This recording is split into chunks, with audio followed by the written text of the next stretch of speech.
नमस्कार मित्रांनो, स्वागत आहे तुमचं आपल्या या यूट्यूब चॅनलवर। तुम्ही जर या चॅनलवर नवीन असाल तर सबस्क्राईब करायला विसरू नका। आज आपण बघणार आहोत वर्ग 12वा विषय अर्थशास्त्र, त्यामधील प्रकरण 7वे राष्ट्रीय उत्पन्न। राष्ट्रीय उत्पन्न म्हणजेच नॅशनल इन्कम। तर आज आपण राष्ट्रीय उत्पन्न या प्रकरणाचा संपूर्ण स्वाध्याय या व्हिडिओमध्ये अभ्यासणार आहोत। स्वाध्यायामध्ये प्रश्न पहिला आहे, योग्य पर्याय निवडून विधाने पूर्ण करा। खाली काही विधाने दिली आहेत आणि काही त्याचे अनुसरून पर्याय दिले आहेत। त्यातला आपल्याला योग्य पर्याय निवडून ते विधान पूर्ण करायचं आहे। त्यामध्ये पहिलं विधान आहे, राष्ट्रीय उत्पन्नाची गणना करताना फक्त अंतिम वस्तू व सेवांचे मूल्य समाविष्ट होते कारण। विधान पुन्हा एकदा, राष्ट्रीय उत्पन्नाची गणना करताना फक्त अंतिम वस्तू व सेवांचे मूल्य समाविष्ट होते कारण। पर्याय, गणना करणे सोपे जाते, ब दुहेरी मोजमाप टाळले जाते, क देशातील लोकांचे महत्तम कल्याण साधले जाते, ड राष्ट्राच्या एकूण आर्थिक कामगिरीचे मूल्यमापन केले जाते। उत्तर आहे पर्याय क्रमांक ब, दुहेरी मोजमाप टाळले जाते। म्हणजे एकाच वस्तूचे पुन्हा पुन्हा मोजमाप आपल्याला करणे शक्य नसते किंवा त्यामुळे राष्ट्रीय उत्पन्न योग्य प्रमाणात निघत नाही।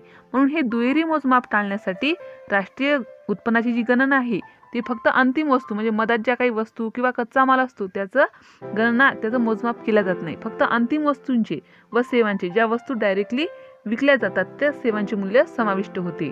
कशासाठी? तर ते दुहेरी मोजमाप टाळण्यासाठी। म्हणून आपलं उत्तर काय आहे? पर्याय क्रमांक ब, दुहेरी मोजमाप टाळले जाते। दुसरं विधान आहे, निव्वळ देशांतर्गत उत्पादनाचे मापन करण्याची पद्धत खालीलप्रमाणे आहे। विधान लक्षपूर्वक आपल्याला ऐकावे लागेल। निव्वळ आणि देशांतर्गत हे या विधानातले दोन महत्त्वाचे शब्द आहेत। निव्वळ देशांतर्गत उत्पादनाचे मापन करण्याची पद्धत खालीलप्रमाणे आहे। निव्वळ म्हणजे त्यातला जो काही खर्च आहे, जो काही आपल्याला वस्तू घेण्यासाठी किंवा काही नफा तोटा असेल तो आपल्याला मायनस करायचा आहे। निव्वळ उत्पादन आपल्याला पकडायचं आहे। निव्वळ देशांतर्गत उत्पादनाचे मापन करण्याची पद्धत खालीलप्रमाणे आहे। पर्याय दिलेले आहेत, अ स्थूल राष्ट्रीय उत्पादनातून घसारा मूल्य वजा करणे, ब स्थूल देशांतर्गत उत्पादनातून घसारा वजा करणे, स्थूल देशांतर्गत उत्पादनातून घसाऱ्याचा समावेश करणे, ड स्थूल राष्ट्रीय उत्पादनात घसाऱ्याचा समावेश करणे। या ठिकाणी बघा, आपल्याला पर्याय निवडताना पहिली विधानाचा विचार करावा लागेल। आपल्याला काय दिलं? निव्वळ देशांतर्गत, आणि पहिल्या पर्यायामध्ये आहे राष्ट्रीय। राष्ट्रीय म्हणजे हे याच्यात इतरही देश येतात। आपल्याला देशांतर्गत उत्पन्न पाहायचं, त्यामुळे पहिला पर्याय हा उत्तर नाही आहे। दुसरा पर्याय आहे तो स्थूल देशांतर्गत उत्पादनातून घसारा वजा करणे। आपल्याला निव्वळ दिलं आहे आणि या ठिकाणी घसारा वजा करणं दिलं आहे, म्हणजे आपल्याला घसारा वजा केल्यानंतर निव्वळ उत्पन्न मिळते। म्हणून उत्तर आहे पर्याय क्रमांक ब, स्थूल देशांतर्गत उत्पादनातून घसारा वजा करणे। तिसरा पर्याय आपलं उत्तर असू शकते का? पर्याय काय आहे? स्थूल देशांतर्गत उत्पादनाचा घसाऱ्याचा समावेश करणे। घसाऱ्याचा जर समावेश केला, घसारा म्हणजे आपल्या जी भांडवलाची झीज किंवा आपल्याला इतर काही जे सामान लागते ते त्याचा समावेश करणे। परंतु आपल्याला काय सांगितलं? निव्वळ उत्पादन। निव्वळ उत्पादनात कशाचा समावेश केला तर ते निव्वळ उत्पादन होत नाही। म्हणून पर्याय क्रमांक क हे सुद्धा आपलं उत्तर नाही आहे। आणि पर्याय क्रमांक ड आहे स्थूल राष्ट्रीय उत्पादन। आता स्थूल राष्ट्रीय उत्पादनाचा आणि आपला या पर्यायाशी काहीही संबंध नाही। आपल्याला सांगितलं निव्वळ देशांतर्गत, म्हणून पर्याय क्रमांक ड हे देखील उत्तर नाही आहे। म्हणून उत्तर आहे आपलं स्थूल देशांतर्गत उत्पादनातून घसारा वजा करणे। हे काय आहे? निव्वळ देशांतर्गत उत्पादनाचे मापन करण्याची एक महत्त्वपूर्ण पद्धत आहे। तिसरं विधान आहे, भारतात राष्ट्रीय उत्पन्नाची गणना करताना या पद्धतीचा वापर केला जातो। भारतात राष्ट्रीय उत्पन्नाची गणना करताना या पद्धतीचा वापर केला जातो। पर्याय, अ उत्पादन पद्धती, ब उत्पन्न पद्धती, क खर्च पद्धती, ड उत्पादन पद्धती आणि उत्पन्न पद्धती यांचे एकत्रीकरण। उत्तर आहे उत्पादन पद्धती आणि उत्पन्न पद्धती यांचे एकत्रीकरण, म्हणजेच पर्याय क्रमांक ड। भारतात राष्ट्रीय उत्पन्नाची गणना करताना उत्पादन पद्धती आणि उत्पन्न पद्धती यांचे एकत्रीकरण या पद्धतीचा वापर केला जातो। प्रश्न दुसरा आहे सहसंबंध पूर्ण करा. आणि सहसंबंध पूर्ण करामध्ये आपल्याला एका सहसंबंधामध्ये दोन संबंध दिलेले असतात. त्यामध्ये एक सहसंबंध पूर्ण करून दिलेला असतो आणि त्याला अनुसरून आपल्याला दुसरा सहसंबंध पूर्ण करायचा असतो. त्यामध्ये पहिला सहसंबंध आहे रिकामा चौकोन दिला आहे आणि त्यासमोर उपभोग खर्च प्लस गुंतवणूक खर्च प्लस सरकारी खर्च प्लस निर्यात मायनस आयात. आणि दुसरा आहे स्थूल राष्ट्रीय उत्पादन उपभोग खर्च प्लस गुंतवणूक खर्च प्लस सरकारी खर्च प्लस निर्यात मायनस आयात प्लस निव्वळ येणी मायनस देणी. या सहसंबंधावरून आपल्याला असं लक्षात येते की दुसरा सहसंबंध पूर्ण करून दिला आहे. आणि दुसऱ्या सहसंबंधामध्ये आपल्याला स्थूल राष्ट्रीय उत्पादन काढण्याचं सूत्र दिलं आहे. स्थूल राष्ट्रीय उत्पादन म्हणजे भरपूर देशाचं जे काही राष्ट्रीय उत्पादन आहे ते आपल्याला या सूत्रानुसार काढता येते. कोणत्या सूत्रानुसार? उपभोग खर्च प्लस गुंतवणूक खर्च प्लस सरकारी खर्च प्लस निर्यात मायनस आयात प्लस निव्वळ येणी देणी. आता आपल्याला पहिल्या सहसंबंधामध्ये काय दिलं आहे? सूत्र लिहून दिलं आहे. तर ते सूत्र वाचून आपल्याला ते सूत्र कशाचं आहे ते आपल्याला त्या चौकोनमध्ये लिहायचं आहे. सूत्र बघा काय आहे? उपभोग खर्च प्लस गुंतवणूक खर्च प्लस सरकारी खर्च प्लस निर्यात मायनस आयात. यावरून हे सूत्र आपल्याला लक्षात येत आहे. हे सूत्र आहे स्थूल देशांतर्गत उत्पादन. जे स्थूल देशांतर्गत उत्पादन काढायचं असल्यास आपल्याला हे सूत्र वापरावं लागते. पहिलं सूत्र कशाचं आहे? स्थूल देशांतर्गत उत्पादन आणि दुसरं आहे स्थूल राष्ट्रीय उत्पादन काढण्याचं. आपल्याला उत्तर काय लिहायचं आहे? स्थूल देशांतर्गत उत्पादन हे दिलेल्या चौकोनमध्ये लिहून पहिला सहसंबंध पूर्ण करायचा आहे. आता दुसरा सहसंबंध आहे त्यामध्ये पहिले दिलं आहे उत्पादन पद्धत आणि त्यासमोर दिला आहे चौकोन. आणि दुसरा आहे उत्पन्न पद्धत, त्यासमोर दिलं आहे घटक पद्धती. या सहसंबंधामध्ये सुद्धा दुसरा सहसंबंध पूर्ण करून दिला आहे. दुसरा सहसंबंध आहे उत्पन्न पद्धत आणि घटक पद्धती. हे सहसंबंध आहे म्हणजेच उत्पन्न पद्धतीचं दुसरं नाव काय आहे? घटक पद्धती. उत्पन्न पद्धतीलाच घटक पद्धती असं सुद्धा म्हणतात. त्यावरून पहिला काय आपला उत्पादन पद्धत. तर उत्पादन पद्धतीला दुसऱ्या शब्दात काय म्हणतात? तर उत्पादन पद्धतीला म्हणतात मालसाठा पद्धत. काय म्हणतात? मालसाठा पद्धत. म्हणून आपल्याला दिलेल्या चौकोनामध्ये उत्तर लिहायचं आहे मालसाठा पद्धत. तिसरा सहसंबंध आहे त्यामध्ये पहिले आहे तात्विक अडचण हस्तांतरित देणी. तात्विक अडचण हस्तांतरित देणी आणि रिकामा चौकोन दिला आहे त्यासमोर दिला आहे मालाच्या साठ्याचे मूल्य. मालाच्या साठ्याचे मूल्य म्हणजे या सहसंबंधामध्ये सुद्धा यामध्ये पहिला सहसंबंध पूर्ण करून दिला आहे. बघा राष्ट्रीय उत्पन्न काढताना तात्विक अडचण काय येते? हस्तांतरित देणी येते. तात्विक अडचण काय आहे? हस्तांतरित देणी आहे. तर मालाच्या साठ्याचे मूल्य ही कोणती अडचण आहे? राष्ट्रीय उत्पन्न काढताना मालाच्या साठ्याचे मूल्य ही एक व्यावहारिक अडचण आहे. म्हणून आपल्याला दिलेल्या चौकोनामध्ये उत्तर लिहायचं आहे व्यावहारिक अडचण. तात्विक अडचण कोणती आहे? हस्तांतरित देणी. म्हणजे इतरही काही अडचणी आहेत परंतु आपल्या सहसंबंधामध्ये दिले आहे तात्विक अडचण हस्तांतरित देणी. तर मालाच्या साठ्याचे मूल्य ही तात्विक अडचण नसून ही एक व्यावहारिक अडचण आहे. उत्तर लिहायचं आहे व्यावहारिक अडचण. अशा प्रकारे आपण सहसंबंध पूर्ण करा हा प्रश्न पूर्ण केला आहे. प्रश्न तिसरा आहे योग्य पर्याय निवडा. खाली आपल्याला चुकीची जोडी शोधायची आहे. खाली अ गट आणि ब गट यामध्ये जोड्या लिहून दिल्या आहेत. त्या जोड्या समोरासमोर आहेत. त्यामधील आपल्याला चुकीची जोडी ओळखून उत्तरामध्ये लिहायची आहे. पहिली जोडी आहे राष्ट्रीय उत्पन्न समिती आणि अ आहे 1949. ही जोडी बरोबर आहे.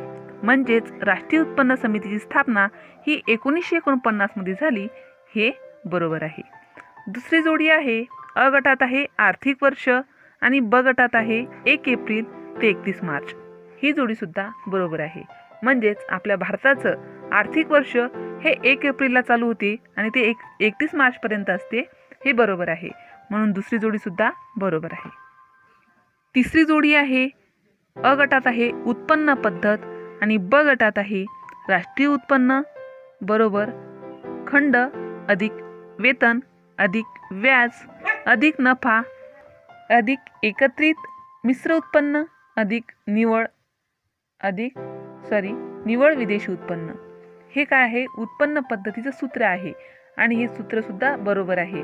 म्हणून तिसरी जोडी उत्पन्न पद्धत आणि त्यासमोर दिलेलं सूत्र ही जोडी सुद्धा बरोबर आहे. चौथी जोडी आहे खर्च पद्धत आणि ब गटात आहे राष्ट्रीय उत्पन्न बरोबर खंड अधिक वेतन अधिक व्याज अधिक नफा. ही जोडी चुकीची आहे. म्हणजेच आपला पर्याय क्रमांक ड, पर्याय खाली दिले आहेत अ ब क ड, त्यामधील पर्याय क्रमांक ड म्हणजे चौथी जोडी काय आहे आपली चुकीची आहे. खर्च पद्धतीचं सूत्र हे राष्ट्रीय उत्पन्न बरोबर खंड अधिक वेतन अधिक व्याज अधिक नफा नसून ते आहे खर्च पद्धतीचं सूत्र आहे राष्ट्रीय उत्पन्न बरोबर उपभोग अधिक गुंतवणूक अधिक सरकारी खर्च अधिक निर्यात अधिक आयात अधिक परकीय निव्वळ प्राप्ती. हे आहे खर्च पद्धतीचं सूत्र. म्हणून दिलेल्या जोड्यामध्ये जी चौथ्या क्रमांकाची जोडी आहे ती चूक आहे. पर्याय क्रमांक ड हे काय आहे चुकीचं आहे. ब गटातील जोडी चुकीची आहे, ती आपल्याला दुरुस्त करून सुद्धा लिहू शकता येते. अशा प्रकारे चुकीची जोडी शोधा हा प्रश्न आपण पूर्ण केला आहे. प्रश्न चौथा आहे खालील उदाहरणाच्या आधारे संकल्पना ओळखून ती स्पष्ट करा. खाली काही उदाहरणे दिली आहे, त्या उदाहरणाला अनुसरून आपल्याला योग्य ती संकल्पना लिहायची आहे आणि ती संकल्पना लिहिली आहे ती थोडक्यात उदाहरणाला अनुसरूनच स्पष्ट करायची आहे. त्यामध्ये पहिलं उदाहरण आहे वृंदाला राज्य सरकारकडून दरमहा 5,000 निवृत्ती वेतन मिळते. काय उदाहरण?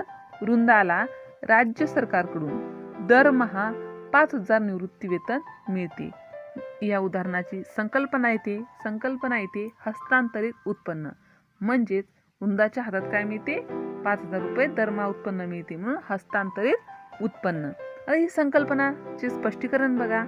एखाद्या व्यक्तीस कोणतेही काम न करता दुसऱ्या व्यक्तीने किंवा संस्थेने केलेला खर्च म्हणजे हस्तांतरित उत्पन्न होय. कोणतेही काम न करता सरकारने किंवा दुसऱ्या व्यक्तीने संस्थेने दिलेले उत्पन्न म्हणजे काय असते? हस्तांतरित उत्पन्न होय. वरील उदाहरणात वृंदालाही कोणतेही काम न करता सरकारकडून निवृत्ती वेतन मिळते. ते दुसऱ्या बाजूने सरकारचं कर्ज आहे, त्यामुळे ते हस्तांतरित उत्पन्न आहे. दुसरं उदाहरण आहे वीरूने 500 किलोग्रॅम गहू उत्पादनापैकी 100 किलोग्रॅम उत्पादन त्याच्या कुटुंबासाठी बाजूला ठेवले. विधान पुन्हा एकदा वाचते. वीरूने 500 किलोग्रॅम गहू उत्पादनापैकी 100 किलोग्रॅम उत्पादन त्यांच्या कुटुंबासाठी बाजूला ठेवले. या उदाहरणातून स्पष्ट होणारी संकल्पना आहे स्वउपभोगासाठीचे उत्पन्न. त्याने कशासाठी घरी ठेवले? घरी खाण्यासाठी, म्हणजेच तो काय त्याचा स्वतःचा उपभोग घेण्यासाठी, स्वतःचा उदरनिर्वाह करण्यासाठी, म्हणून त्याची संकल्पना येते स्वउपभोगासाठीचे उत्पन्न. आता ही संकल्पना स्पष्ट करायची आहे. स्पष्टीकरण बघा. जी उत्पादने स्वतःच्या उपभोगासाठी उत्पादित केली जातात आणि ती बाजारात विक्रीसाठी येत नाही त्यांना स्वउपभोगासाठी उत्पादित केलेले माल किंवा उत्पादित माल असे म्हणतात.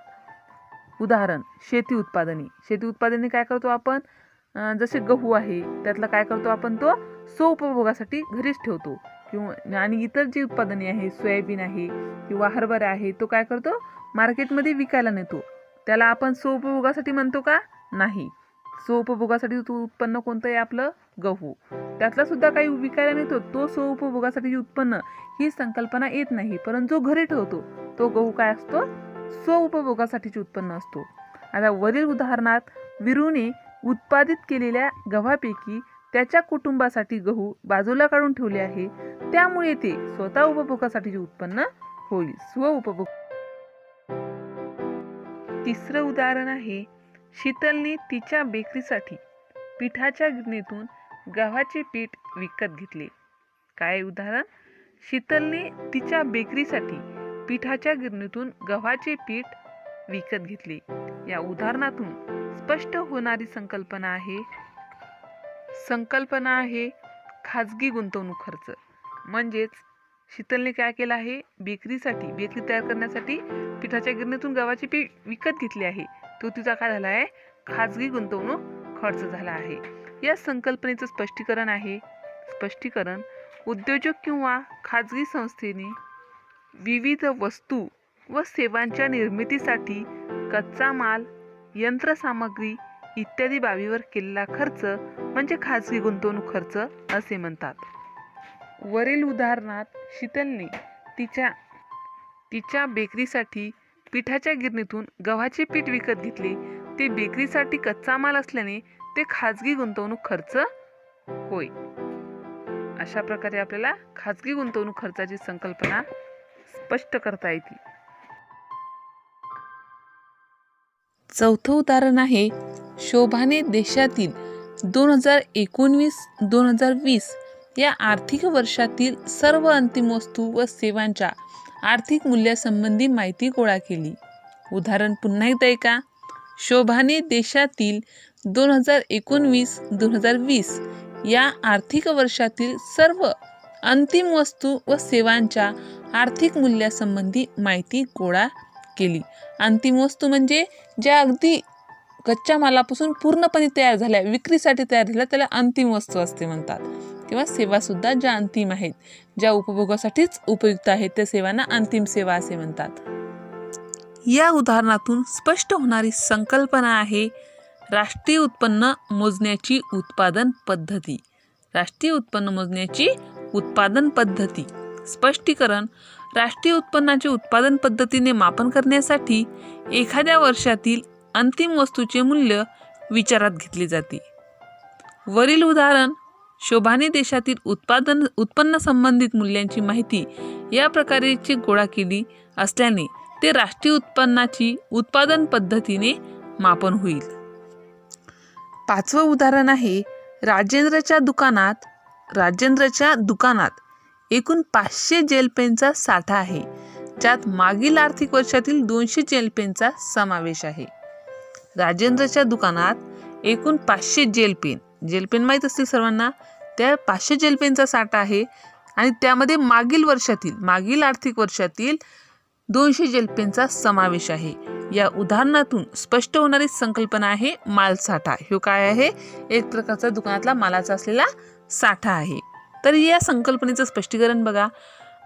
उत्पादकाकडे कच्चा माल, मध्यम वस्तू आणि अंतिम वस्तू यांचा चालू आर्थिक वर्षातील आणि मागील आर्थिक वर्षातील मिळून असणारा एकूण साठा म्हणजे मालसाठा होय. वरील उदाहरण हे राजेंद्रच्या दुकानात मागील वर्षातील 200 पेन व या वर्षातील 300 पेन मिळून एकूण 500 जेल पेनचा साठा असल्याने तो मालसाठा होईल. अशा प्रकारे आपल्याला मालसाठा ही संकल्पना स्पष्ट करता येते. आणि जी काही उदाहरणे दिली आहे त्या उदाहरणाची आपण संकल्पना लिहिली आहे आणि त्या संकल्पना थोडक्यात स्पष्ट सुद्धा केल्या आहे आणि प्रश्न क्रमांक 4 पूर्ण केला आहे. प्रश्न 5 आहे, खालील प्रश्नांची उत्तरे लिहा. त्यामध्ये प्रश्न पहिला आहे, राष्ट्रीय उत्पन्नाच्या चक्रीय प्रवाहाचे द्विक्षेत्र प्रतिमान स्पष्ट करा. राष्ट्रीय उत्पन्नाच्या चक्रीय प्रवाहाचे द्विक्षेत्र प्रतिमान स्पष्ट करा. तर उत्तर: कुटुंब, संस्था आणि व्यवसाय क्षेत्र अशी 2 विभागात द्विक्षेत्र प्रतिमान विभागणी होते. आकृतीच्या वरच्या भागात उत्पादन घटकांची बाजारपेठ आणि खालच्या भागात वस्तू व सेवांची बाजारपेठ स्पष्ट केली आहे. याला उत्पादन घटकांचा प्रवाह म्हणतात. हे आपण एका आकृतीच्या सहाय्याने स्पष्ट करूया. राष्ट्रीय उत्पन्नाचे चक्री प्रवाह द्विक्षेत्र प्रतिमानाची ही आकृती आहे. राष्ट्रीय उत्पन्नाचे चक्रीय प्रवाह स्पष्ट करणारी द्विक्षेत्र प्रतिमान. त्या आकृतीमध्ये आपल्याला कुटुंब संस्था आहे, उत्पादन संस्था, वस्तू व सेवा, खंड, वेतन, व्याज, नफा, वस्तू व सेवावरील उपभोग खर्च, भूमी, श्रम, भांडवल व संयोजक हे सर्व या आकृतीच्या ओव्हरलुक केल्यानंतर लक्षात येते. या आकृतीचे स्पष्टीकरण बघा. दिलेल्या आकृतीत असे दर्शविले आहे की उत्पादन घटकांचा प्रवाह हा कुटुंब संस्थेकडून उद्योग संस्थेकडे होते. कशाचा? उत्पादन घटकाचा. उत्पादन म्हणजे कुटुंब संस्था. आपण काही जे शेतामध्ये काही कच्चा माल पिकवतो तो काय करतो? उद्योग संस्थेकडे जातो. म्हणजे कुटुंब संस्थेकडून तो उद्योग संस्थेकडे जातो. उद्योग संस्था उत्पादन घटकांचा वापर करून कुटुंब संस्थेला आवश्यक असणाऱ्या वस्तू व सेवा उपलब्ध करून देतात. उद्योग संस्था उत्पादन घटकाचा वापर करून कुटुंब संस्थेला आवश्यक असणाऱ्या वस्तू व सेवा उपलब्ध करून देतात. विविध उद्योग संस्था असतात, जो कच्चा माल आहे त्यावर तो प्रक्रिया करून त्याच्या विविध वस्तू तयार केल्या जातात आणि त्या वस्तू कुटुंब संस्थेपर्यंत पुरवल्या जातात. तर उलट दिशेने वस्तू व सेवांचा प्रवाह उत्पादन संस्थेकडून कुटुंब संस्थेकडे जातो. हे आकृतीत आतील बाजूस दर्शवले आहे. हे काय केलं आहे? आतील बाजूस आपण व्यवस्थित दर्शवलेले आहे. ही प्रक्रिया सतत चालू राहते. ही प्रक्रिया म्हणूनच त्याला काय म्हटलं आहे? चक्रीय प्रवाह. यासारखीच प्रक्रिया पैशाच्या प्रवाहातही चालू राहते. पैशाचा प्रवाह हा उद्योग संस्थेकडून कुटुंब संस्थेकडे. पहिले कुटुंब संस्था उद्योग संस्थेकडे कच्चा माल पुरवतो, म्हणून उद्योग संस्था त्याला पैसा देते. त्यानंतर उत्पादन घटकाच्या मोबदल्यात खंड, वेतन, व्याज व नफा या स्वरूपात प्रवाहित होतो. कुटुंब संस्था हा उत्पन्नाचा वापर वस्तू व सेवांच्या खरेदी करतात, तेव्हा कुटुंब संस्थेला उत्पादन संस्थेला पैसा द्यावा लागतो. म्हणजे पैशाचा सुद्धा हा चक्रीय प्रवाह असतो. अशा प्रकारे पैशातील उत्पन्न प्रवाह उद्योग संस्थांकडून कुटुंब संस्थेकडे प्रवाहित होतो, तर उलट दिशेने कुटुंब संस्थांकडून प्रवाह उद्योग संस्थेकडे जातो. राष्ट्रीय उत्पन्नाच्या प्रवाहात उत्पादन घटकाचे उत्पन्न हे खर्चात रूपांतरित होते, कारण व्यक्तीच्या गरजा कधीच संपत नाहीत. त्यामुळे राष्ट्रीय उत्पन्नाचा सातत्याने चालू राहणारा चक्रीय प्रवाह तयार होतो. अशा प्रकारे राष्ट्रीय उत्पन्नाच्या चक्रीय प्रवाहाचे द्विक्षेत्र प्रतिमान आपण आकृतीच्या साहाय्याने सविस्तर स्पष्ट केले आहे. प्रश्न दुसरा आहे, राष्ट्रीय उत्पन्नाचे महत्त्व स्पष्ट करा. राष्ट्रीय उत्पन्नाचे महत्त्व स्पष्ट करा. उत्तर. तर या प्रश्नाचे उत्तर लिहिताना आपण थोडक्यात राष्ट्रीय उत्पन्नाची व्याख्या किंवा संकल्पना थोडक्यात लिहायची आहे आणि त्यानंतर त्याचे महत्त्व लिहायचे आहे.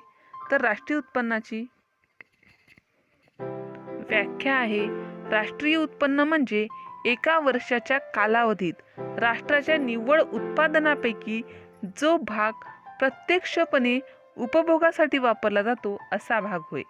याला काय म्हणतात? राष्ट्रीय उत्पन्न. आता राष्ट्रीय उत्पन्नाचे महत्त्व यामध्ये पहिला मुद्दा आहे अर्थव्यवस्थेला उपयुक्त. देशाच्या अर्थव्यवस्थेसाठी राष्ट्रीय उत्पन्नाची माहिती असणे महत्त्वाचे आहे. सध्या राष्ट्रीय उत्पन्नाची माहिती अर्थव्यवस्थेतील महत्त्वपूर्ण भाग आहे. याला सामाजिक लेखाखाती म्हणून ओळखले जाते.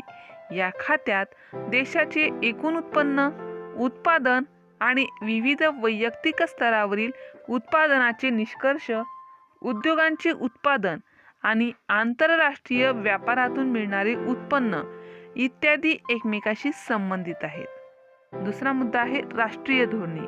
राष्ट्रीय धोरणात राष्ट्रीय उत्पन्नाची माहिती आधार म्हणून उपयुक्त ठरते, जसे की रोजगार धोरण, औद्योगिक धोरण, कृषी धोरण इत्यादी. औद्योगिक उत्पादन, गुंतवणूक आणि बचत इत्यादी वाढीसाठी यातून दिशा मिळते. तसेच राष्ट्रीय उत्पन्नाच्या आकडेवारींची मदत आर्थिक प्रतिमानाच्या निर्मितीसाठी होते, जसे गुंतवणूक प्रतिमान, वृद्धी प्रतिमान इत्यादी. अर्थव्यवस्था योग्य मार्गावर आणण्यासाठी बदल करता येतात. त्यानंतर आहे आर्थिक नियोजन. आर्थिक नियोजनाकरिता राष्ट्रीय उत्पन्नाशी संबंधित असलेली आकडेवारी अतिशय महत्त्वपूर्ण असते. या आकडेवारीत विविध साधन सामग्रीतून प्राप्त केलेले एकूण उत्पन्न, उत्पादन, बचत, गुंतवणूक आणि उपभोग यांचा समावेश होतो. चौथं महत्त्व आहे आर्थिक संशोधन. अर्थशास्त्राचे संशोधन तज्ज्ञ यांच्याकडून राष्ट्रीय उत्पन्नाच्या आकडेवारीचा वापर केला जातो. ते देशातील विविध माहितींचा वापर करतात.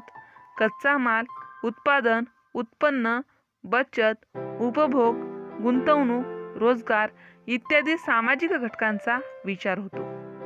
राहणीमानाची तुलना. वेगवेगळ्या देशातील लोकांच्या राहणीमानाची तुलना करण्यास राष्ट्रीय उत्पन्नाच्या अभ्यासाची मदत होते आणि सारख्याच देशातील वेगवेगळ्या काळातील राहणीमानाची तुलना करण्यास सुद्धा मदत होते. त्यानंतर आहे उत्पन्नाचे वितरण. राष्ट्रीय उत्पन्नाच्या आकडेवारीवरून आपणास देशाच्या उत्पन्नाच्या वितरणाबद्दल माहिती मिळवता येते. मजुरी, खंड, व्याज आणि नफा यांच्याशी संबंधित माहितीतून आपणास समाजातील विविध घटकांमध्ये असणारी तफावत लक्षात येते. अशा प्रकारे राष्ट्रीय उत्पन्नाचे महत्त्व सविस्तर स्पष्ट करता येते. प्रश्न तिसरा आहे, राष्ट्रीय उत्पन्नाची वैशिष्ट्ये स्पष्ट करा. राष्ट्रीय उत्पन्नाची वैशिष्ट्ये स्पष्ट करताना आपण जेव्हा उत्तराची सुरुवात करतो तेव्हा राष्ट्रीय उत्पन्नाची एखादी व्याख्या किंवा संकल्पना आपल्याला लिहिणे महत्त्वाचे असते. तर आपल्याला महत्त्वाचं म्हणजे एक संकल्पना, एक व्याख्या राष्ट्रीय उत्पन्नाची पाठच करून ठेवायची आहे. तर राष्ट्रीय उत्पन्नाची उत्तरामध्ये दिलेली व्याख्या बघा. राष्ट्रीय उत्पन्न म्हणजे एका वर्षाच्या कालावधीत राष्ट्राच्या निव्वळ उत्पादनापैकी जो भाग प्रत्यक्ष उपभोगासाठी वापरला जातो असा भाग होय. आता आहे राष्ट्रीय उत्पन्नाची वैशिष्ट्ये. स्थूल आर्थिक संकल्पना. पहिलं वैशिष्ट्य आहे स्थूल आर्थिक संकल्पना. एकूण राष्ट्रीय उत्पन्न एखाद्या व्यक्तीशी संबंधित नसून ते संपूर्ण अर्थव्यवस्थेतील उत्पादनाचे प्रतिनिधित्व करते, म्हणून ही एक स्थूल अर्थशास्त्रीय संकल्पना आहे. राष्ट्रीय उत्पन्नात अंतिम वस्तू व सेवांचे मूल्य दुहेरी गणना टाळण्यासाठी फक्त अंतिम वस्तू आणि अर्थव्यवस्थेतील उत्पादित सेवांचे मूल्य विचारात घेतले जाते.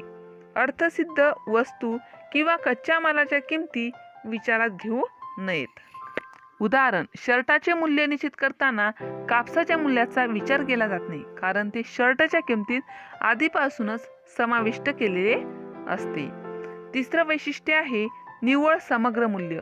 राष्ट्रीय उत्पन्नात उत्पादित वस्तू आणि सेवांच्या निव्वळ मूल्याचा समावेश केला जातो. यात घसारा, निधीचा समावेश केला जात नाही. उदाहरण, भांडवली वस्तूंची होणारी झीज. चौथं वैशिष्ट्य आहे विदेशी निव्वळ उत्पन्न. राष्ट्रीय उत्पन्नात परदेशातून मिळणाऱ्या निव्वळ उत्पन्नाचा समावेश केला जातो. निर्यात मूल्य आणि आयात मूल्य म्हणजे XM आणि परदेशातून मिळालेले उत्पन्न आणि परदेशाला दिलेले देणी RP यांच्यातील निव्वळ फरक विचारात घेतला जातो. त्यानंतर आहे पाचवं वैशिष्ट्य आर्थिक वर्ष. राष्ट्रीय उत्पन्न नेहमी कालावधीच्या संदर्भात व्यक्त केलेले जाते. भारतात आर्थिक वर्ष 1 एप्रिल ते 31 मार्च असे आहे. सहावं आहे प्रवाही संकल्पना. राष्ट्रीय उत्पन्न ही प्रवाही संकल्पना असून एका आर्थिक वर्षाच्या कालावधीत अर्थव्यवस्थेत उत्पादित वस्तू व सेवांचा प्रवाह दर्शविते. सातवं वैशिष्ट्य आहे पैशात व्यक्त केलेले मूल्य. राष्ट्रीय उत्पन्न नेहमी पैशात व्यक्त केले जाते. ज्या वस्तू व सेवांना पैशाच्या स्वरूपातील मूल्य, विनिमय मूल्य असते, अशाच वस्तू व सेवांचा समावेश राष्ट्रीय उत्पन्नात केला जातो. अशा प्रकारे राष्ट्रीय उत्पन्नाची वैशिष्ट्ये मुद्देसूद सविस्तर स्पष्ट केली आहेत. प्रश्न चौथा आहे हरित स्थूल राष्ट्रीय उत्पन्नाची संकल्पना स्पष्ट करा. हरित स्थूल राष्ट्रीय उत्पादनाची संकल्पना स्पष्ट करा. उत्तर, हरित स्थूल राष्ट्रीय उत्पादन म्हणजे ग्रीन GNP. हरित स्थूल राष्ट्रीय उत्पादन नैसर्गिक पर्यावरणाचा शाश्वत वापर आणि विकासाच्या लाभांचे न्याय्य वितरण करणे होय. हरित स्थूल राष्ट्रीय उत्पादन पर्यावरणीय प्रदूषण आणि नैसर्गिक स्रोतांचे प्रमाण उत्पादनामुळे कमी होणार नाही याचा विचार करते. आर्थिक कल्याणाचे मोजमाप करताना एकूण राष्ट्रीय उत्पादनात वाढ झाली म्हणजे जीवनमान सुधारले असे नाही. जर पर्यावरण प्रदूषण वाढले आणि नैसर्गिक संसाधने भविष्यातील पिढ्यांसाठी घटली तर केवळ एकूण राष्ट्रीय उत्पन्नात झालेली वाढ म्हणजे जीवनमान सुधारल्याचे द्योतक नाही. म्हणून हरित स्थूल राष्ट्रीय उत्पादन आर्थिक कल्याणासाठी विचारात घ्यावे लागते. तर हरित स्थूल राष्ट्रीय उत्पन्नाची संकल्पना खालील वैशिष्ट्ये दर्शवते. वैशिष्ट्य म्हणजे एक प्रकारची गुण दर्शवते. शाश्वत आर्थिक विकासामुळे पर्यावरणीय प्रदूषण व्यवस्था आणि नैसर्गिक संसाधनाची कमतरता निर्माण होत नाही. दुसरं वैशिष्ट्य आहे विकासांच्या लाभाचे न्याय्य वितरण करणे. तिसरा आहे दीर्घकालीन आर्थिक कल्याणासाठी प्रोत्साहन देणे. Green GNP is equal to GNP म्हणजेच net fall in the natural capital. Green GNP बरोबर GNP म्हणजे काय? Net fall in the natural capital म्हणजे हरित स्थूल राष्ट्रीय उत्पादन मायनस नैसर्गिक भांडवल साठ्यातील निव्वळ घसरण. अशा प्रकारे आपल्याला हरित स्थूल राष्ट्रीय उत्पादनाची संकल्पना स्पष्ट करता येते.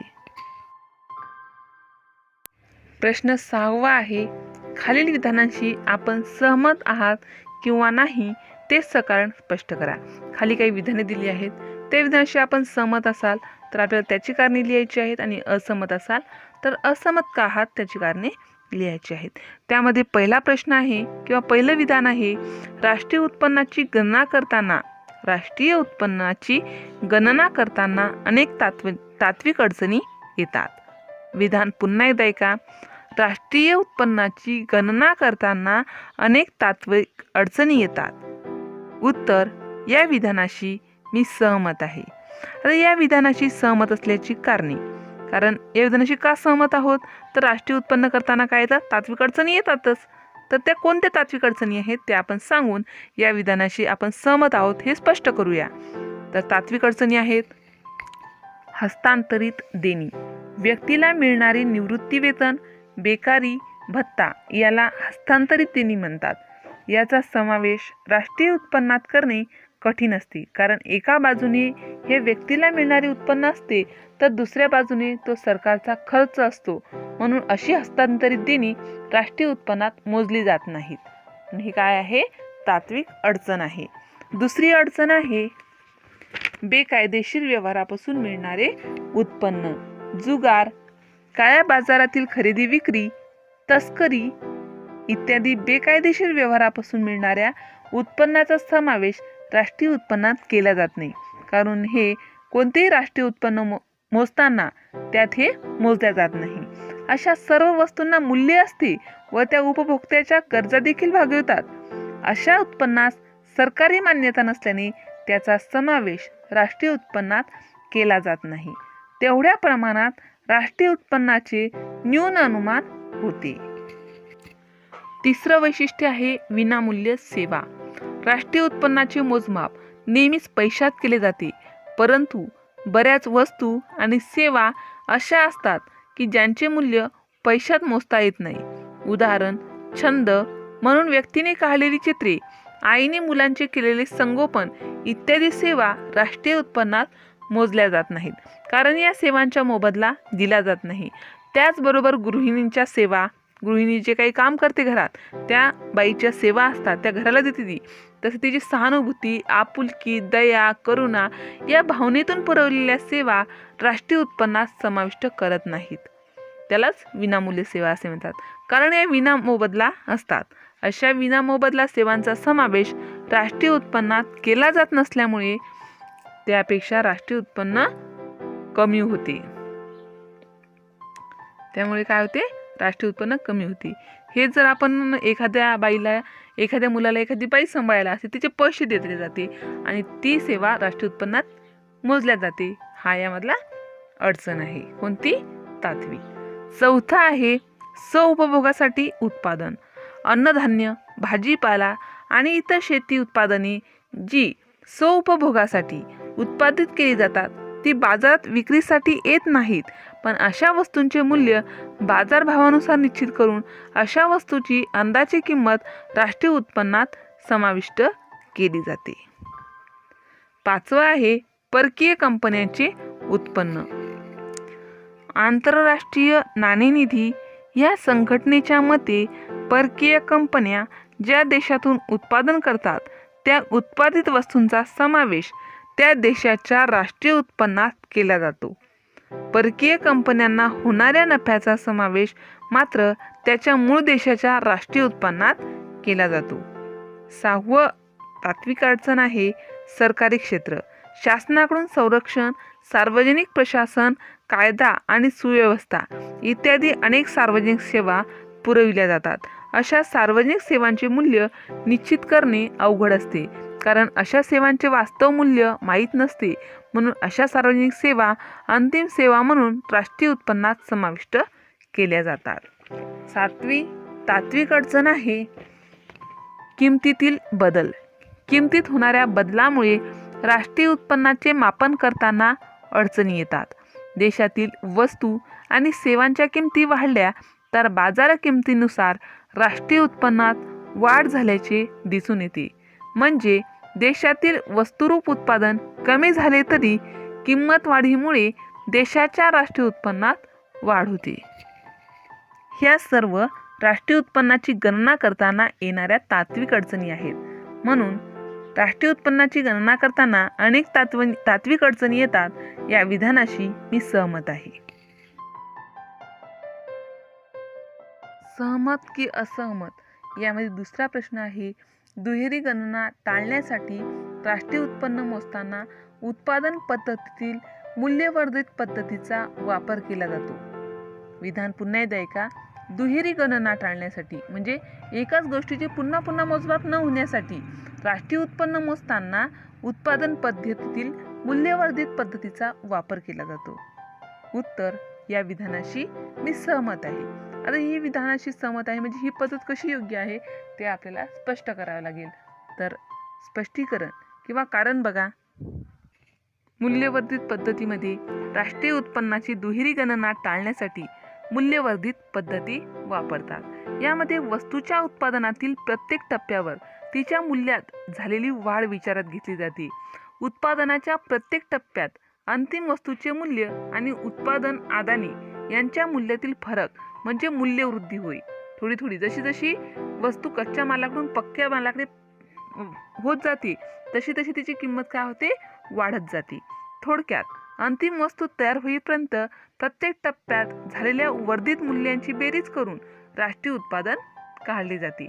मूल्यवर्धित पद्धतीने स्थूल राष्ट्रीय उत्पादनाची गणना कशी केली जाते हे खालील उदाहरणाच्या किंवा खाली एक तक्ता दिला आहे त्या तक्त्याच्या आधारे आपण अभ्यासूया.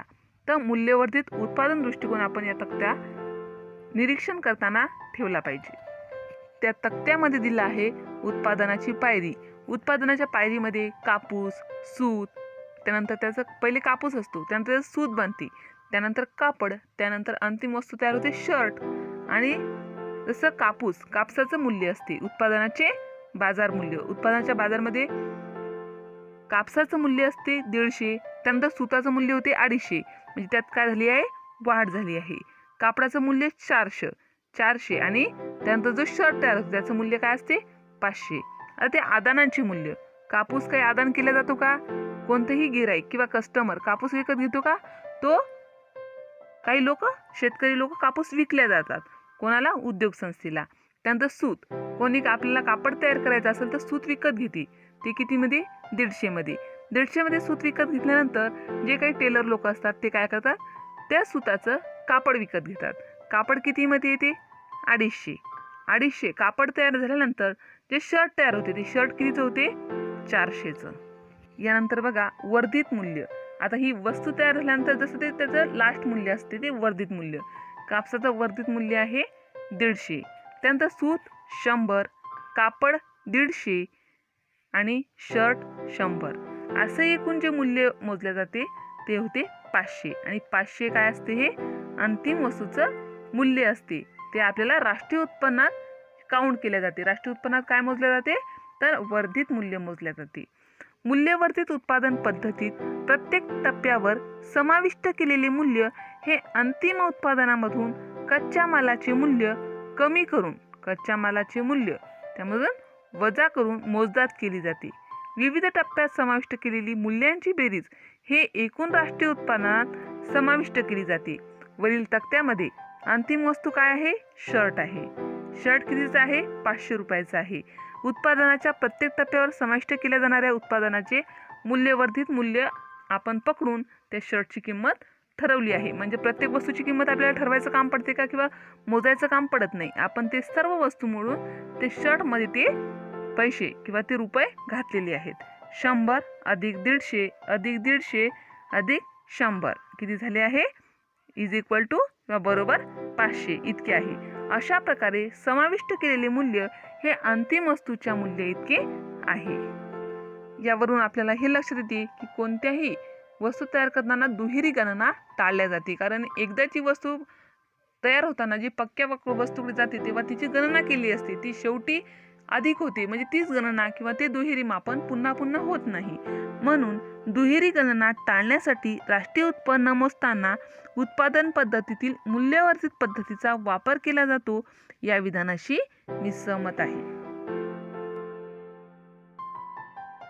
प्रश्न 7वा आहे, सविस्तर उत्तरे लिहा.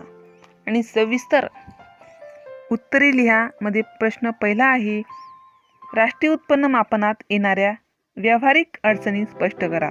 राष्ट्रीय उत्पन्न मापनात येणाऱ्या व्यावहारिक अडचणी स्पष्ट करा. हा प्रश्न आपल्याला परीक्षेत 8 मार्कासाठी येतो, म्हणून या प्रश्नाचे उत्तर आपल्याला सविस्तर लिहिणे आवश्यक असते. आणि राष्ट्रीय उत्पन्न याच्या व्यावहारिक अडचणी लिहिताना आपण पहिले राष्ट्रीय उत्पन्नाची व्याख्या लिहूया.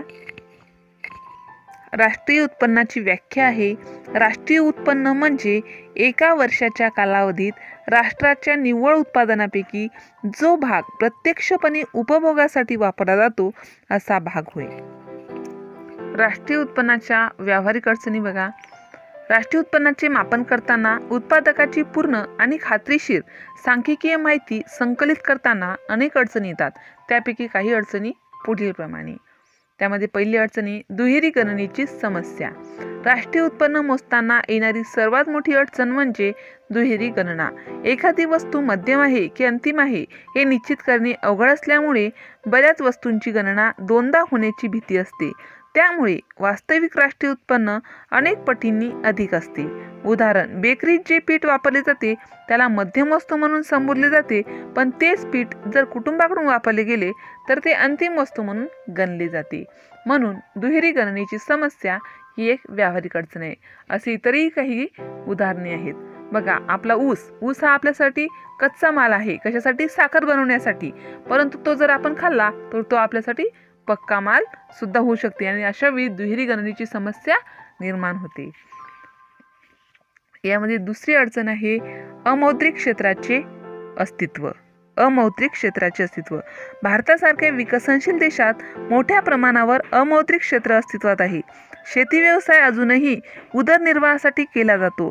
शेती उत्पादनाला बराच मोठा भाग वैयक्तिक उपभोगासाठी वापरला जातो. तसेच उत्पादनाच्या काही भागाचा इतर वस्तू व सेवांच्या बदल्यात विनिमय केला जातो.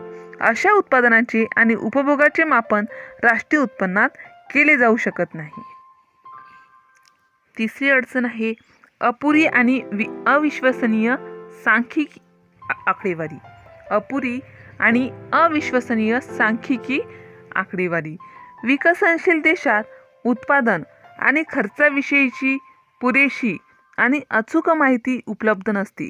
शेती, मत्स्य व्यवसाय, पशुपालन, वन उत्पादने, किरकोळ व्यावसायिक, बांधकामावरील कामगार, छोटे व्यावसायिक इत्यादीच्या उत्पादनासंबंधीची अचूक व विश्वासार्ह माहिती उपलब्ध नसते. उत्पन्न पद्धतीने राष्ट्रीय उत्पन्नाचे मापन करताना अनर्जित उत्पादनासंबंधीची माहिती ग्रामीण व शहरी भागातील उपभोग आणि गुंतवणुकीचा खर्च यांची देखील माहिती उपलब्ध नसते. त्यामुळे राष्ट्रीय उत्पन्नाची नेमकी आकडेवारी उपलब्ध होत नाही. चौथी अडचण आहे घसारा. घसारा म्हणजे काय बघा. भांडवली वस्तूंच्या वापरामुळे भांडवली वस्तूची झीज होते. त्याचे मापन करणे अवघड असते, कारण किती वेळा किती भांडवलाची, किती मशिनरींची झीज झाली आपल्याला कळते का? नाही. तर उत्पादन प्रक्रियेमध्ये वापरल्या जाणाऱ्या भांडवली वस्तू व यंत्रसामग्रीची होणारी झीज म्हणजे घसारा होय. भांडवली वस्तू व यंत्रसामग्रीची होणारी झीज, भांडवली मालमत्तेचे तांत्रिक आयुष्य, भांडवली वस्तूंचा वापर, वस्तूचे स्वरूप, वस्तूची नियमित आणि काळजीपूर्वक देखभाल इत्यादी अनेक गोष्टींवर अवलंबून असते. भांडवली वस्तू वेगवेगळ्या प्रकारच्या असल्यामुळे घसारा मोजण्यासाठी एक समान सामायिक स्वीकार्य असे प्रमाणदर अस्तित्वात नाहीत. घसारा मोजण्यासाठी बऱ्याच गोष्टी गृहीत धराव्या लागतात. त्यामुळे घसाऱ्याची अचूक रक्कम उपलब्ध होणे अवघड असते. 5वा आहे भांडवली लाभ किंवा भांडवली तोटा.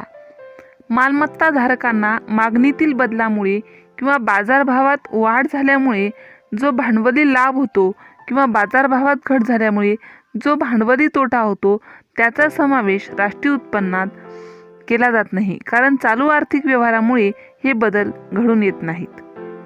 6वं आहे निरक्षरता आणि अज्ञान.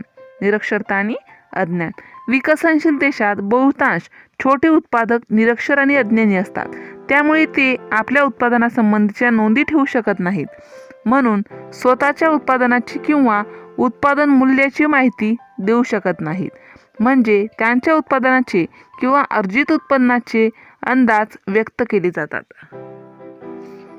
7वी अडचण आहे व्यावसायिक किंवा विशेषीकरणाचा अभाव. व्यावसायिक विशेषीकरणाचा अभाव. विकसनशील देशात व्यावसायिक विशेषीकरणाचा अभाव असल्याने उत्पादन पद्धतीने राष्ट्रीय उत्पन्नाचे मापन करताना अडचणी येतात. उदाहरण, विकसनशील देशातील शेतकरी शेती या प्रमुख व्यवसायाबरोबरच दुग्ध व्यवसाय, कुक्कुटपालन, कपडे शिवणे इत्यादी इतर व्यवसाय देखील करतात. इतर व्यवसायापासून मिळणाऱ्या उत्पन्नाची माहिती राष्ट्रीय उत्पन्नाचे मापन करताना दिली जात नाही, त्यामुळे देशाचे खरे उत्पन्न समजत नाही. 8वी अडचण आहे मालाच्या साठ्याचे मूल्य. मालाच्या साठ्याचे मूल्य. उत्पादकाकडे कच्चा माल, मध्यम वस्तू, अर्धसिद्ध वस्तू, अंतिम वस्तू यांचा असणारा साठा म्हणजे मालसाठा होय. मालसाठ्याच्या मूल्यात होणाऱ्या सकारात्मक आणि नकारात्मक बदलांचा समावेश स्थूल राष्ट्रीय उत्पादनात केला जातो. मालसाठ्याच्या मूल्यमापनात झालेली चूक अंतिम वस्तूच्या मूल्यात बदल करू शकते, म्हणून मालसाठ्याचे मूल्यमापन काळजीपूर्वक करावे लागते. अशा प्रकारे राष्ट्रीय उत्पन्न मापनात येणाऱ्या व्यावहारिक अडचणी स्पष्ट करता येतात. प्रश्न 2 आहे राष्ट्रीय उत्पन्न मापनाच्या उत्पन्न पद्धती आणि खर्च पद्धती स्पष्ट करा. राष्ट्रीय उत्पन्न मापनाच्या उत्पन्न पद्धती आणि खर्च पद्धती स्पष्ट करा. उत्तर, राष्ट्रीय उत्पन्नाची व्याख्या आहे राष्ट्रीय उत्पन्न म्हणजे एका वर्षाच्या कालावधीत राष्ट्राच्या निव्वळ उत्पादनापैकी जो भाग प्रत्यक्षपणे उपभोगासाठी वापरला जातो असा भाग होय. आता आपण राष्ट्रीय उत्पन्न मापनाची उत्पादन पद्धती कशी असते ती बघूया. उत्पन्न पद्धतीमध्ये राष्ट्रीय उत्पन्न मापनाच्या उत्पादन पद्धतीला घटक खर्चानुसार राष्ट्रीय उत्पन्न पद्धती असेही म्हणतात. उत्पन्न पद्धतीला घटक पद्धती असे सुद्धा म्हणतात. या पद्धतीनुसार राष्ट्रीय उत्पन्नाचे मापन करण्यासाठी विभाजनावर लक्ष केंद्रित केले जाते. या पद्धतीत एका वर्षाच्या कालावधीत देशाच्या नागरिकांना मिळणाऱ्या निव्वळ उत्पन्नाची बेरीज करून राष्ट्रीय उत्पन्न मोजले जाते. वस्तू व सेवांच्या उत्पादनासाठी सर्व उत्पादन घटकांना खंड, मजुरी, व्याज आणि नफा या स्वरूपात उत्पन्न प्राप्त होते. सर्व उत्पादन घटकांना मिळणाऱ्या घटक मोबदल्यांची बेरीज करून राष्ट्रीय उत्पन्न मोजले जाते. सर्व उत्पादन घटकांना वितरित केलेल्या उत्पन्नाची बेरीज राष्ट्रीय उत्पन्नापैकी येते. उत्पादनाची बेरीज ही राष्ट्रीय उत्पन्ना इतकी येते. या पद्धतीने राष्ट्रीय उत्पन्न मोजताना हस्तांतरित देणी वगळली जातात. करविषयक माहितीपत्रके, अहवाल, लेखापुस्तके, अल्प उत्पन्नासंबंधीचे अंदाज या स्रोतापासून उत्पन्नाची आकडेवारी प्राप्त करता येते. दिलेल्या कालावधीत वस्तू आणि सेवांच्या उत्पादन कार्यात सहभागी झालेल्या उत्पादन घटक मालकांना उत्पादन कार्यात सहभागी झालेल्या उत्पादन घटक मालकांना मिळणाऱ्या घटक मोबदल्यांची बेरीज करून जे उत्पन्न येते त्याला स्थूल राष्ट्रीय उत्पादन मानले जाते. उत्पन्न पद्धतीनुसार स्थूल राष्ट्रीय उत्पादन मापनाचे सूत्र NI. NI म्हणजे national income. NI is equal to rent plus wages plus interest plus profit plus mixed income plus net income from abroad. राष्ट्रीय उत्पन्नाचं सूत्र मराठीमध्ये बघा, राष्ट्रीय उत्पन्न बरोबर खंड अधिक वेतन अधिक व्याज अधिक नफा अधिक मिश्र उत्पन्न अधिक निव्वळ विदेशी उत्पन्न. आता ही उत्पन्न पद्धती वापरताना आपल्याला काहीतरी दक्षता घेणे, काहीतरी काळजी घेणे आवश्यक असते. तर कोणती दक्षता घेणे आवश्यक असते ते बघा. शिष्यवृत्ती, भेटी, देणग्या, दान, निवृत्ती वेतन, बेकारी भत्ता इत्यादी सारख्या हस्तांतरित उत्पन्न किंवा हस्तांतरित देणी यांची रक्कम एकूण उत्पन्नातून वगळावी. गृहिणींच्या सेवा, शिक्षकांनी स्वतःच्या पाल्याला शिकवणे अशा विनामूल्य सेवा राष्ट्रीय उत्पन्नात मोजू नये. घर, गाडी यासारख्या जुन्या वस्तूंची विक्री करून जे उत्पन्न मिळते त्याचा समावेश राष्ट्रीय उत्पन्नात करू नये. समभाग आणि रोख्यांच्या विक्रीपासून मिळणाऱ्या उत्पन्नाचा समावेश राष्ट्रीय उत्पन्नात करू नये, कारण त्यामुळे वास्तव राष्ट्रीय उत्पन्नात कोणतीही भर पडत नाही. प्रत्यक्ष करापासून शासनाला मिळणारा महसूल राष्ट्रीय उत्पन्नात धरू नये, कारण हा महसूल म्हणजे शासनाला मिळणारे हस्तांतरित उत्पन्न असते. 6. उद्योग संस्थांचा अवितरित नफा, शासकीय मालमत्तेपासून मिळणारे उत्पन्न, पाणीपुरवठा यासारख्या सार्वजनिक उपक्रमापासून मिळणारा नफा राष्ट्रीय उत्पन्नात मोजावा. स्वतःच्या उपभोगासाठी वापरलेल्या वस्तूंचे मूल्य आणि स्वतःच्या मालकीच्या घराचे मूल्य राष्ट्रीय उत्पन्नात मोजावे. भारतात मध्यवर्ती सांख्यिकीय संघटनेची राष्ट्रीय उत्पन्न समिती व्यापार, वाहतूक, व्यावसायिक, सार्वजनिक, प्रशासन, घरगुती सेवा इत्यादी क्षेत्रातील उत्पन्न पद्धतीच्या साहाय्याने मोजले जाते. अशा प्रकारे उत्पादन पद्धती म्हणजे काय, उत्पादन पद्धतीची सूत्र, उत्पादन पद्धतीने वापरताना कोणती दक्षता घ्यायची आहे ते आपण सविस्तर अभ्यासले आहे. आता अशाच पद्धतीने आपल्याला खर्च पद्धती सुद्धा लिहायची आहे.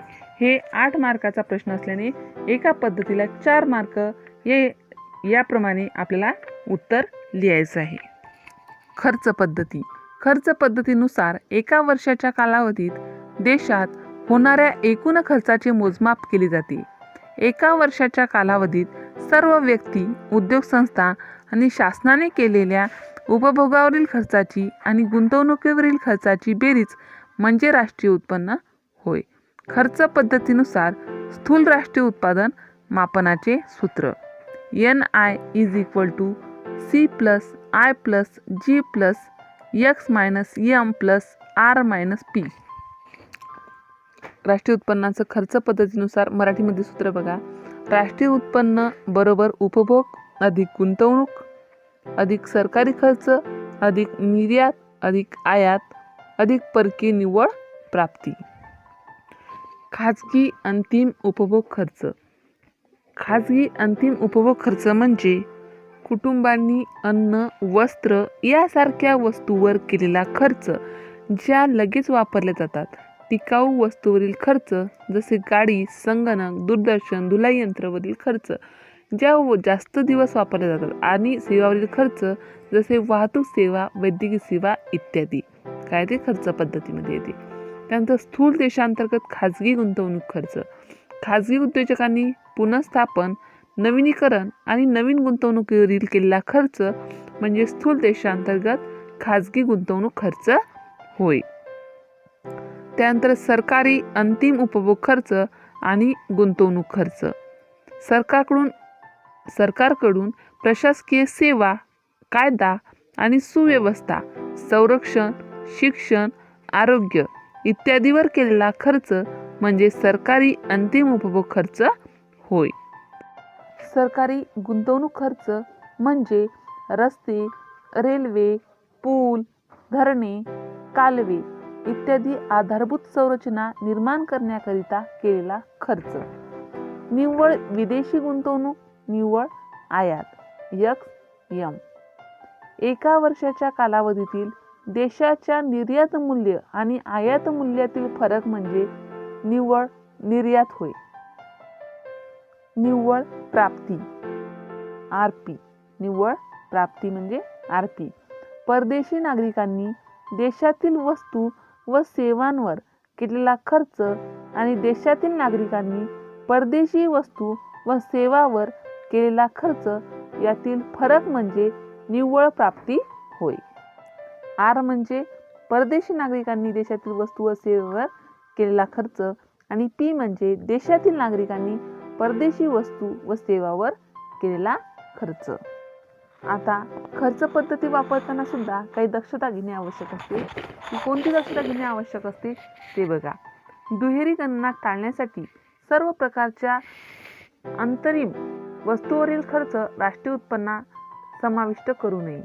जुन्या वस्तूच्या विक्रीसाठी केलेल्या खर्चाचा समावेश राष्ट्रीय उत्पन्नात करू नये, कारण तो चालू वर्षाच्या उत्पादनावर केला जात नाही. शिष्यवृत्ती, निवृत्ती वेतन, बेकारी भत्ता यासारखी हस्तांतरित देणी राष्ट्रीय उत्पन्नात समाविष्ट करू नयेत. भाग, रोखे, कर्ज रोखे इत्यादी सारख्या वित्तीय जिंदगीवरील खर्चाचा समावेश राष्ट्रीय उत्पन्नात करत नाहीत, कारण या व्यवहारामुळे वस्तू आणि सेवांच्या प्रवाहात वाढ होत नाही. अप्रत्यक्ष कराची रक्कम राष्ट्रीय उत्पन्नात मोजू नये. अंतिम वस्तू आणि सेवावरील खर्चाचा समावेश राष्ट्रीय उत्पन्नात करावा. अनुदानाची रक्कम राष्ट्रीय उत्पन्नात मोजावी. वरील तिन्ही पद्धती आपण यामध्ये 2 पद्धती वापरल्या आहेत. वरील दोन्ही पद्धतीपैकी उत्पादन पद्धतीचा आणि उत्पन्न पद्धतीचा वापर मोठ्या प्रमाणात केला जातो. अमेरिका आणि इंग्लंड सारख्या प्रगत देशांमध्ये उत्पन्न पद्धती लोकप्रिय आहे आणि व्यावहारिक अडचणीमुळे खर्च पद्धतीचा वापर क्वचित केला जातो. भारताचे राष्ट्रीय उत्पन्न मोजण्यासाठी केंद्रीय सांख्यिकीय संघटना उत्पादन पद्धतीचा आणि उत्पन्न पद्धतीचा उपयोग करते. अशा प्रकारे राष्ट्रीय उत्पन्न मापनाच्या उत्पन्न पद्धती आणि खर्च पद्धती सविस्तर, त्याचं उत्पन्न म्हणजे काय, उत्पन्न पद्धती म्हणजे काय, त्याचं सूत्र, त्याचे मुद्देसूद मांडणी आणि त्याची दक्षता कशी घ्यायची आहे हे आपण सविस्तररित्या या प्रश्नामध्ये अभ्यासलं आहे. अशा प्रकारे आपण प्रकरण 7 राष्ट्रीय उत्पन्न म्हणजे नॅशनल इन्कम या प्रकरणाचा संपूर्ण स्वाध्याय या व्हिडिओमध्ये अभ्यासला आहे. अशाच प्रकारचे नवनवीन व्हिडिओ पाहण्यासाठी या चॅनलला सबस्क्राईब करा.